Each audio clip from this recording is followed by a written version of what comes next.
Unaangalia Yusuf Diwan Online TV.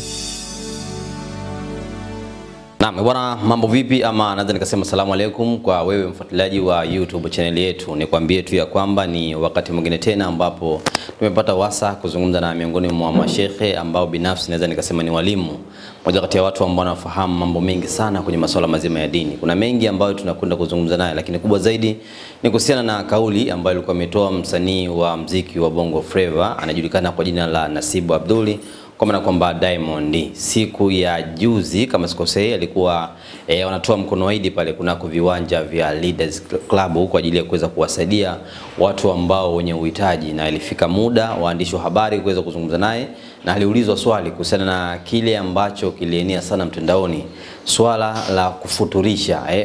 Aliulizwa kwamba mashehe wengi kama wanalaumu hivyo, anasema wewe sio mtu sahihi ambaye ulipaswa ufuturishe. Wengine wakamwambia kwamba wewe umefuturisha watu ambao walikuwa sio sahihi.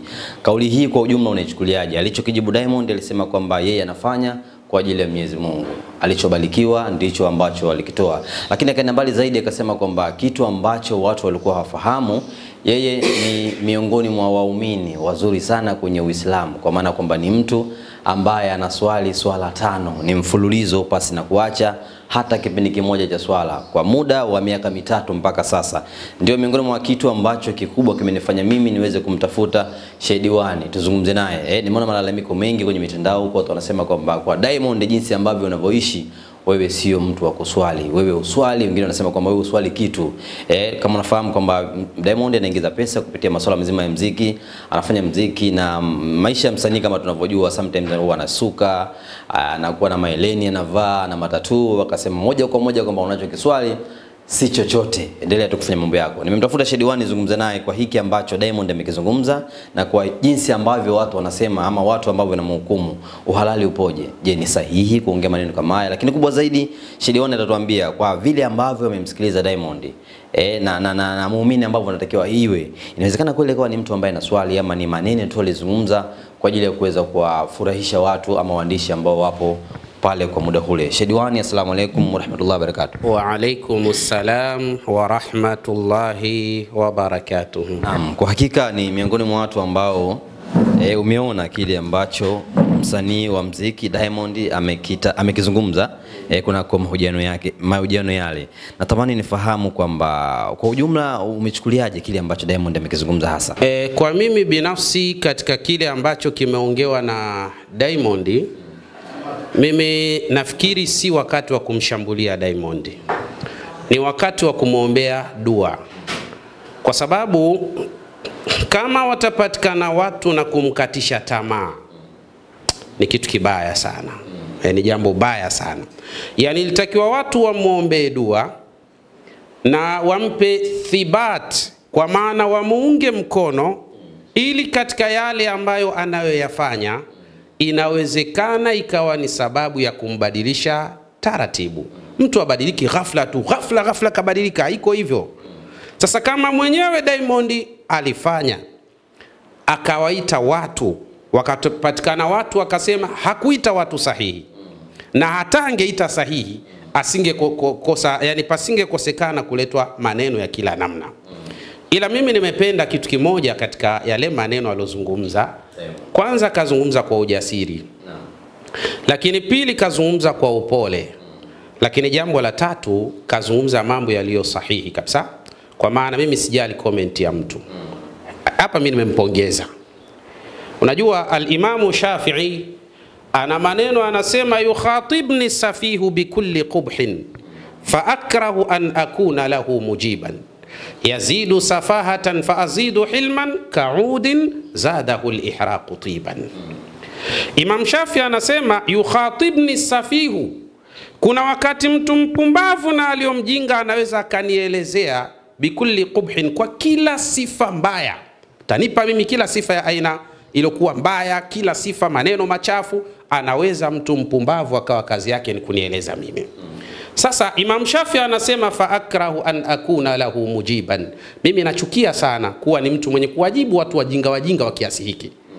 Ndicho ambacho nilichokiona pia kwa Diamond. Nasema comment, lakini mimi sina mpango nao. Safi sana. Fa akrahu an akuna lahu mujiban, mimi naona ni kero, ni karaha mimi kuwajibu watu wa hali ya namna hii. Kwa nini? Yazidu safahatan fa azidu hilman, lau kama nitawajibu basi kadhalika lau kama nitakaa kimya na nisiwajibu katika yale ambayo wao wana comment katika fikra na mawazo yao, basi hii yazidu safahatan, itawazidisha wao waonekane ni watu wapuuzi na wajinga, na mimi itanipandisha daraja.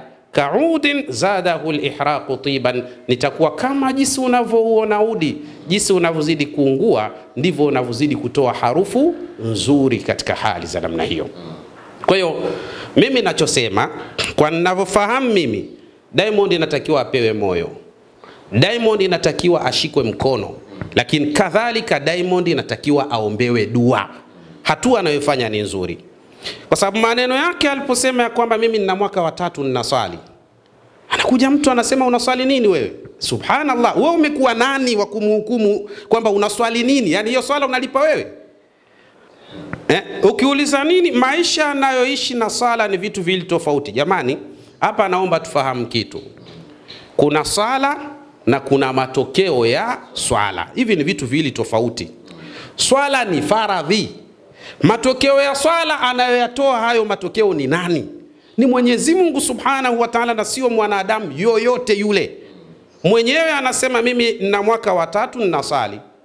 Anakuja mtu anasema haswali huyu. We ni nani wakati mwenyewe anasema mimi ninaswali, alafu unakuja wewe unasema hana anachoswali? We ni nani? We ni nani? Ndio Mungu mwenyewe? Watu mbona wanajitia katika hali mbaya sana hii? Mimi ninachokiona, Diamond ikiwa kasema mwenyewe mimi ninasali, tuna wajibu kuchukua kauli yake yeye mwenyewe aliyoisema. Kisha baada ya hapo, hii ni hatua nzuri pia. Kama amechora matatu, naamini kwa hizi swala anazosali akidumu kwa muda mrefu, ataenda anapunguza moja moja. Taratibu tu utaona anaacha hiki. Anasuka nywele mathalan, utaona anaacha. Anavaa hereni, utaona anaacha. Taratibu tu kidogo kidogo, maadamu yusalli 5 salawati. Ataoa. Kwa nini? Kwa sababu inna salata tanha anil fahsha'i wal munkar. Hakika ya sala, namna mtu anavyoisali, ina tabia ya kumkataza mtu na machafu na hata kumkataza mtu katika mambo maovu. Mwenyewe tu, wala hatuambiwa na mtu. Utaona tu mwenyewe anakwenda anapunguza hili, anapunguza lile. Sasa ukimwambia kwamba haswali kitu, manake aache atoke kabisa msikitini akae mtaani, wewe unakuwa na dhima kwa Mwenyezi Mungu Subhanahu wa Ta'ala. Mwenyezi Mungu anasema ndani ya Qur'an, ni nani aliyodhalimu mkubwa kuliko yule ambaye anayewalingania watu waache misikiti ya Mwenyezi Mungu Subhanahu wa Ta'ala, wasaa fi kharabiha, alafu akaenda mbio huyu mtu katika kuibomoa misikiti ya Mwenyezi Mungu Subhanahu wa Ta'ala. Watu wanakwenda msikitini kuswali, wewe unasema anaswali nini? Mwenyezi Mungu anasema dhalimu mkubwa ni yule ambaye anayewazuia watu kuingia katika misikiti ya Mwenyezi Mungu Subhanahu wa Ta'ala kwa ajili ya kwenda kufanya ibada, na huyu mtu ndio ambaye anaitwa anayebomoa misikiti ya Mwenyezi Mungu Subhanahu wa Ta'ala. Diamond anaswali ni jambo zuri, tumpongeze sana na tumuombee dua sana, kwa sababu miongoni mwa kuna watu wanaswali 5 salawati, lakini shekhe, matendo wanayoyafanya huyo Diamond mwenyewe anasubiri. Ni kwa sababu tu hao watu hawaonekani na hawajulikani, lakini kwa sababu ya Diamond anamulikwa na kila chombo kinamtazama yeye, kwa hiyo hata damage ndogo tu itaonekana kwake. Lakini kuna watu wanaswali swala 5, ataswali asubuhi, ataswali mchana, ataswali swala zote mpaka za sunna, lakini matendo anayofanya ni hatari. Watu wamesema miaka 3 mfululizo pasi na kuacha hata kipindi kimoja. Alikuwa ni mtu bado kuendelea kuyafanya haya mabaya, ndio maana wakasema kwamba wewe hakuna unachokiswali. Iko hivi, kwa sababu pia hakuna muda muafaka uliowekewa kwamba huu ndio muda ambapo ukishafikia huo muda anatakiwa ikaacha yote. Mtu anaacha taratibu kidogo kidogo. Alafu vile vile pia hawa wanaosema walishawahi kupata fursa ya kumfuata Diamond wakaenda kumlingania, na wakikuona wewe uko na Diamond wanaanza kutuhumu na wewe, badala ya kujua bwana huyu nimemuona na huyu bwana huenda kuna kufanyaje, kuna kulinganiana hapa. Yeye hafikiri hivyo, anafikiri kuanza kumtuhumu mtu, nimemwona ndio maana napewa hela. Hizo hela yaani utakuta mtu anatamka maneno kama kaona vile wewe unapewa hela, kumbe hisia zake anahisi watu wote ni watu kupewa hela tu. Ni mtihani mkubwa. Ile kusema kwamba miaka 3 bado yuko vile vile. Mimi mfululizo anasali bado yuko vile vile. Mimi nakataa kwanza kusema kwamba bado yuko vile vile. Kwa sababu kabla hiyo miaka 3 alikuwa haendi msikitini. Ndio maana yake. Kabla ya miaka 3 alikuwa haendi msikitini. Kisha baadaye kaanza kwenda msikitini. Mabadiliko sio mabadiliko haya. Kama kaanza hii miaka 3 yupo msikitini, maana yake tutarajie kuna mabadiliko makubwa yanakuja mbele. Tumuombe umri, tumuombe kheri, tumuombe mazuri. Lakini na sisi pia tujiombee. Na mimi kabisa insha Allah yapo mabadiliko mazuri yatapatikana tu huko mbele tunapokwenda. Maadamu kama umri utakuwa upo, naamini kabisa yataonekana mazuri ambayo yatakayokuja kuyafanya. Mabadiliko pia yanakwenda taratibu, lakini pia jambo la msingi katika hili, Mwenyezi Mungu Subhanahu wa Ta'ala ana watu wake. Wapo baadhi ya watu walikwenda kwa Bwana Mtume Muhammadin sallallahu alaihi wasallama, wakawa wanataka kuslim, lakini kuna step na hatua fulani. Mmoja alikwenda kwa Bwana Mtume akamwambia, ya Rasulullah, mimi nataka kuslim, lakini katika kuslim kwangu na kitu kimoja, hicho ni hatari sana, sidhani kama naweza kukiacha. Yote naweza kuacha, lakini suala la zina hili siwezi kuacha, ili napenda sana hili. Mtume akamwambia, sawa, wewe slim tu, hamna tatizo. Haya mengine tutakwenda nayo taratibu. Slim. Ile bwana akaslimu, akawa katika Uislamu. Mtume sallallahu alaihi wasallam akamwambia, je, ili suala la zina unapolifanya linakuaje? Nafanya kwa watu kadhaa, watu fulani hivi. Mtume akamwambia, je, unaonaje hili suala kama mtu atakuwa anafanya kwa binti yako? Unafanywa wewe yani. Unafanywa wewe yani. Wewe utajisikiaje? Siwezi kujisikia vizuri. Ikiwa linafanywa kwa mama yako, yani hiyo ndo nachukia zaidi. Likifanywa kwa mkeo, nitaua mtu. Mtume akamwambia, basi kwa hali ya namna hiyo, basi wale binti na mama za wenzako ambao wewe unawafanya haya, na wao wanajisikia hivyo hivyo unavyojisikia wewe katika hatua za namna hiyo. Ile bwana akasema, kwa hili inabidi nijilazimishe kuacha. Pigia nafsi yangu konde niweze kuacha katika masala haya. Alikwenda kwa hatua akaacha hizo habari katika hali za namna. Sasa wewe unataka tu kwa kuwa ni Diamond aache ghafla, wakati wewe una yako mengi unayafanya katika siri ya ovyo zaidi kuliko ya Diamond. Kwa nini usianze kujihukumu wewe? Na Mtume sallallahu alaihi wasallama anatueleza, idha aradta an tadhkura uyuba ghairika fadhkur uyuba nafsika. Wote wanaomtuhumu sana Diamond, wanaomtukana sana Diamond, ni watu ambao mimi naweza nikasema kwa asilimia nyingi hata dini yenyewe hawajui. Na inawezekana hata hizo swala zao wanazoswali zina matatizo, kwa sababu swala ukiswali inakataza maovu na machafu. Moja katika maovu ni matusi. Kukaa unawatukana watu ni uovu. Kama unaswali bado unatukana watu, na wewe swala yako imesii nini sasa? Lakini kadhalika unakejeli watu. Unawaongelea watu uongo. Unataka kuwapa hukumu kama wewe ndio Mungu. Basi swala yako na wewe haijakamilika. Cha msingi kinachotakiwa muombe dua, ndio jambo kubwa zaidi. Mtume anasema, idha aradta an tadhkura uyuba ghairik fadhkur uyuba nafsika. Pindi ambapo unapotaka kutaja aibu za watu, za mtu mwingine, anza na zako kwanza. Hawa wote wanaomtuhumu na kumtukana walishataja aibu zao, alafu ndo ataja aibu ya Diamond. Cha msingi unaanza kutaja, bana mimi jana nimezini na mtu fulani kadhalika, kisha nikatoka hapo mwezi wa Ramadhani sikufunga makusudi tu nikafanya hivi na hivi, alafu ndo wasema lakini Diamond bana kazidi. Diamond bana hakufunga, hakuswali, hakufanya kadha, hakufanya. Hapo tunaona kweli Diamond kazidi kwa hili, kakuzidi wewe. Wewe sio kwamba msafi, na wewe una yako, isipokuwa tu katika yale ya kwako yana nafuu ukilinganisha na yale ya Diamond. Ya kwako husemi, wewe kazi unasema ya watu wengine. Wewe una ukweli gani?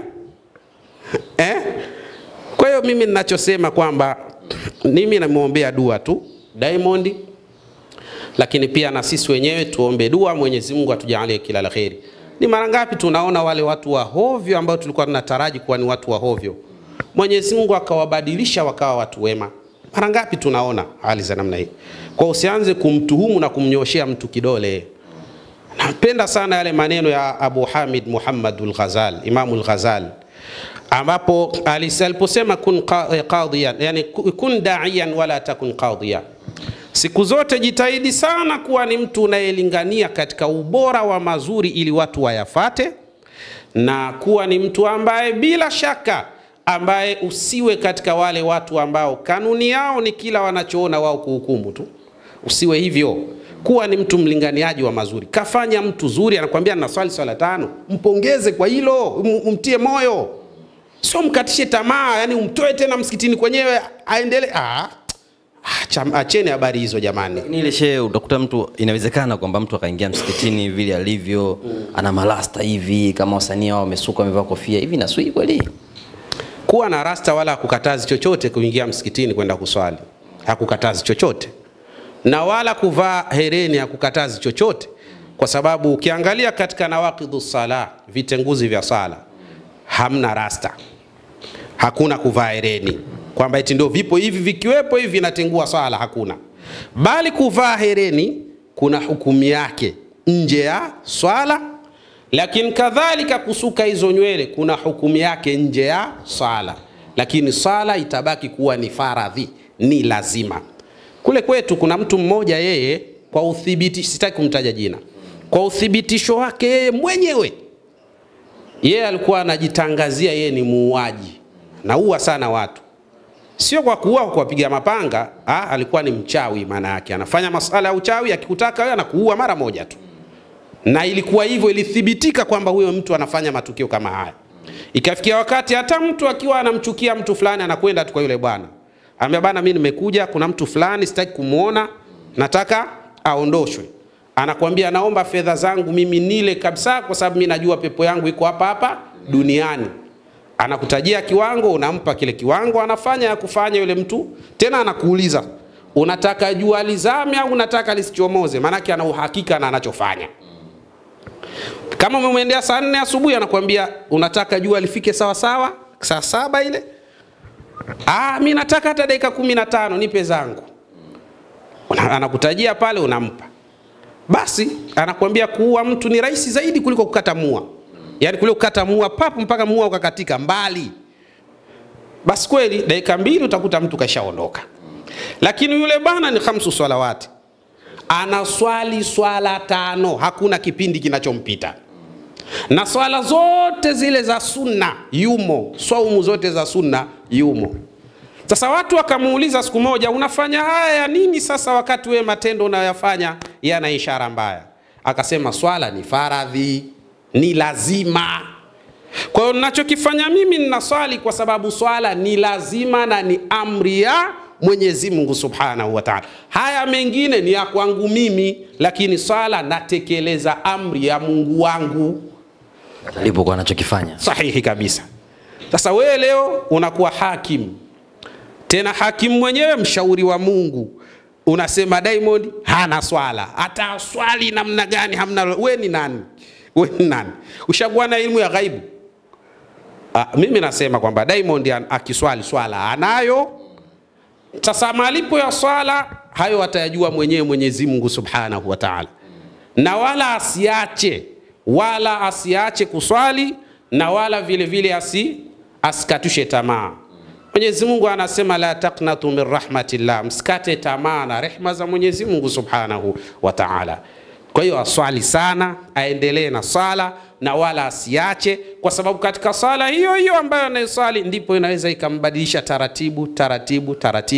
Matokeo yake atakuja kuwa mtu mzuri tu insha Allah biidhnillah. Na sisi tunamtarajia atakuwa hivyo biidhnillah Subhanahu wa Ta'ala katika masiku yajayo au miaka ijayo, tunatarajia atakuwa hivyo biidhnillah. Kuswali ni muhimu. Kuswali ni amri ya Mwenyezi Mungu. Uwe unafanya maasi, kuswali ni amri ya Mwenyezi Mungu. Uwe unafanya thawabu, kuswali ni amri ya Mwenyezi Mungu. Manake swala sio kwa watu wanaofanya mema tu. Swala hata kwa watu wanaofanya maovu. Swala inatakiwa iwepo, kwa sababu ndio amri kuu ya Allah Subhanahu wa Ta'ala ni watu kuswali sala 5. Siku moja mimi nimekutana na mzee Yusufu kabla hajaacha mziki. Maana kuna wakati aliacha mziki, baadaye karudi tena. Hatari sana. Sasa kabla hajaacha mziki, mimi niliwahi kukutana naye, ilikuwa ni Igunga ile. Kwenda kufanya show yake. Tumeingia si pale msikitini, ilikuwa sala ya al-asri. Tumeswali naye pale msikitini. Jioni anakwenda kudumbuiza, al-asri tumeswali naye msikitini pale. Sasa hii ni ishara nzuri pia. Kwa sababu itafikia mahala utaanza kujiuliza, nasali sala 5, natoa sadaka mimi, na jaribu kusaidia wasiojiweza, lakini bado nafanya matendo haya. Ukiona unaanza kujiuliza maswali ya namna hiyo, jua kabisa kuna kitu Mwenyezi Mungu anataka kukitoa upande wako. Kabisa kuna kitu Mwenyezi Mungu anataka kukitoa upande wako. Sasa ukiwaambia watu kwa maana aliochora tatu asiende msikitini anaswali nini, huyo anayesuka rasta asiende msikitini anaswali kitu gani? Maana yake ni sawa na kuambia msiswali. Unawalingania watu wasiswali. Anatoka wapi haya jamani? Mimi nasema kwa kumalizia tu, mimi nimpe big up sana Diamond. Na kwa kauli yake hii pia inaweza ikahamasisha pia wengine wa mfano wake na wao wakaingia misikitini. Ujanja ni kuswali swala 5, ndio ujanja. Swala 5 ndio ujanja. Sasa haya mengine makovu tunayoyafanya ni mambo yapo. Rehema za Mwenyezi Mungu tunazitarajia, kwa sababu hata Mtume sallallahu alaihi wasallam aliulizwa kuhusiana na pepo. Alisema hatoingia peponi isipokuwa yule ambaye atakayetanguliwa na rehema za Mwenyezi Mungu Subhanahu wa Ta'ala.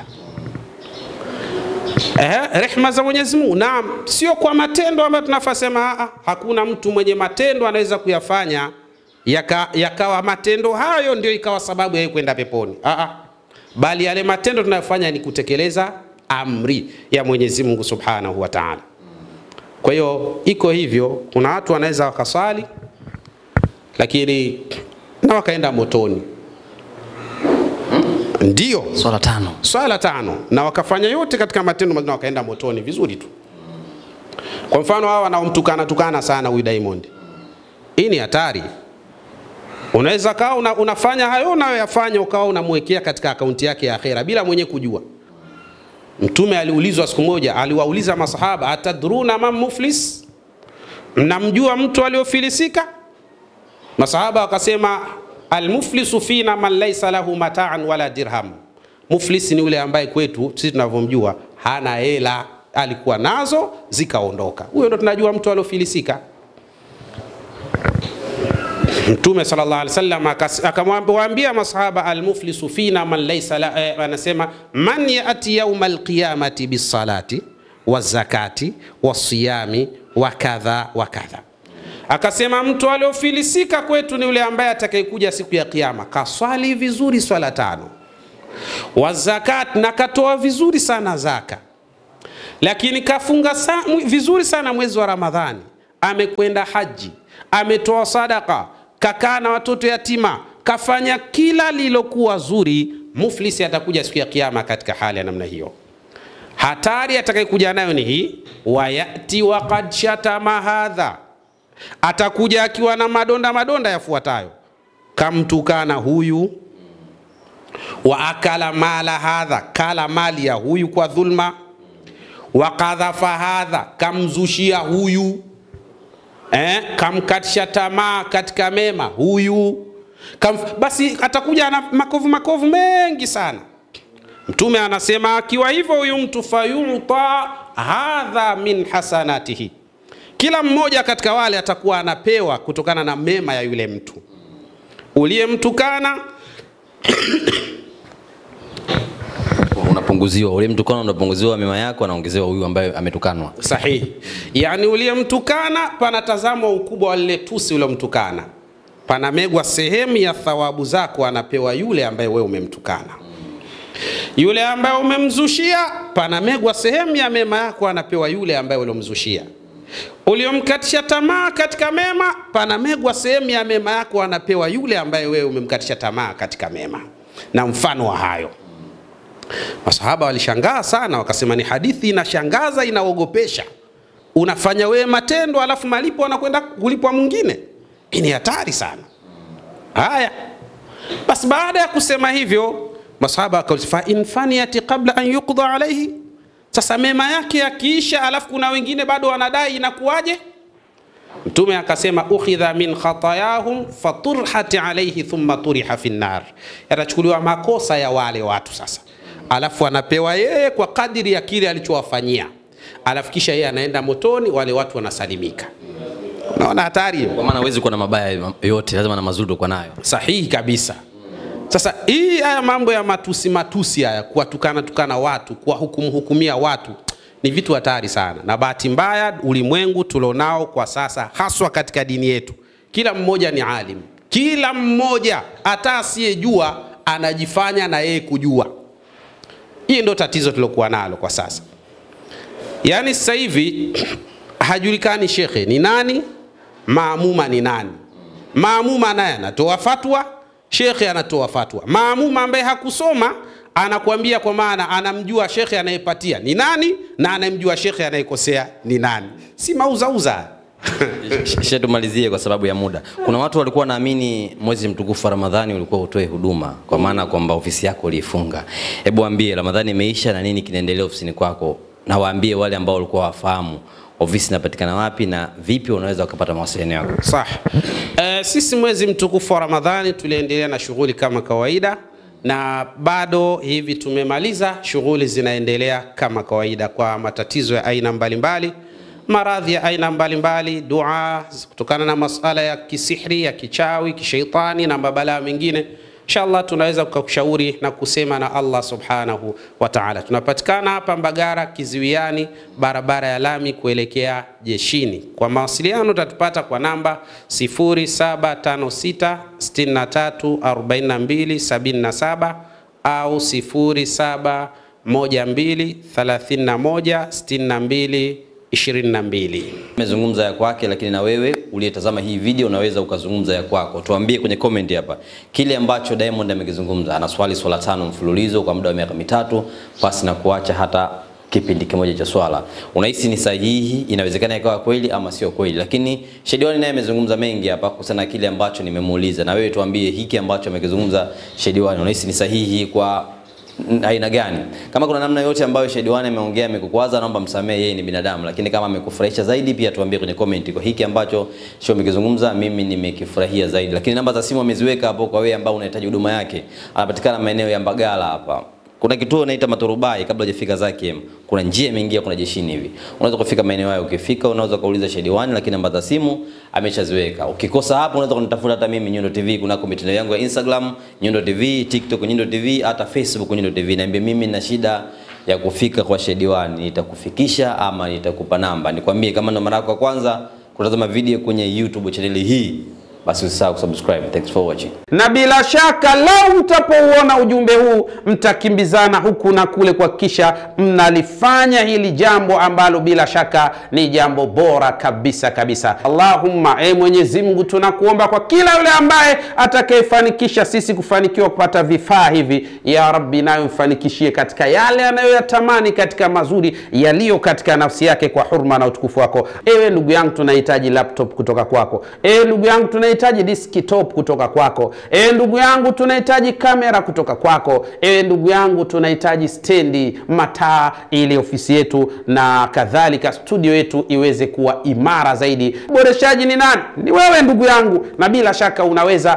pale utapoamua kulisimamia hili. Lakini kuna yule ambaye anasema mimi uwezo wa kamera sina, lakini changu kidogo ninaweza. Tutafute kwa namba hizo, insha Allah tutapokea mchango wako, na bila shaka tutanyanyua mikono kumwambia Mola wetu, huyu sio tajiri bali ameyafanya haya kwa mapenzi katika dini yako. Mola wetu, ya Rabbi nawe mpe mazuri kwa hurma na utukufu wako ya Allah ya Rabbal Alamin.